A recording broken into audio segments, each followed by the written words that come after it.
De la lumière au bout du tunnel, l'économie française redémarre. La richesse produite, le PIB, devrait bondir de 14% au troisième trimestre selon la Banque de France.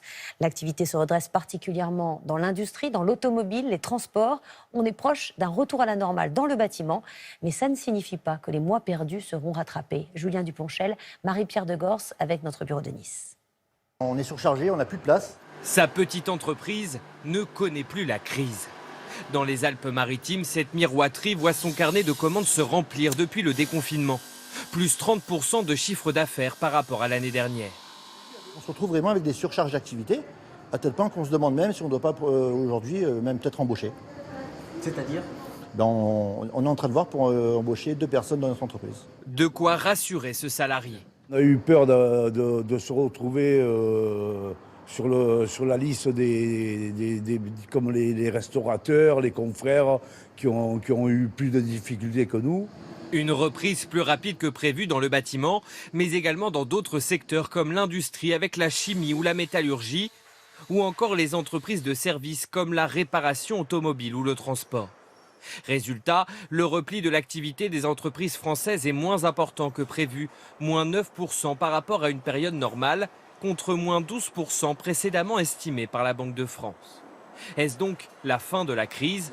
Loin de là, selon cet économiste. Le rebond n'est pas suffisant pour être optimiste pour l'avenir, c'est-à-dire qu'il ne couvre pas les pertes passées. Et donc ça va poser des difficultés d'un point de vue à la fois de solidité financière d'un certain nombre d'entreprises avec les risques de faillite, et puis de l'autre côté, pour les secteurs qui ne voient pas l'activité s'améliorer vite, finalement le risque d'avoir des plans de licenciement. Une reprise inégale. La restauration et l'hébergement sont par exemple toujours à la traîne. Les deux secteurs ont à peine retrouvé la moitié de leur activité alors que les vacances ont commencé. Effectivement, sur l'année, la Banque de France prévoit une chute du PIB de 10% et un rebond de 8% l'an prochain. Qu'en est-il de nos voisins ? On retrouve Laurent Desbonnets en direct de Berlin. Laurent, que prévoit l'Allemagne ?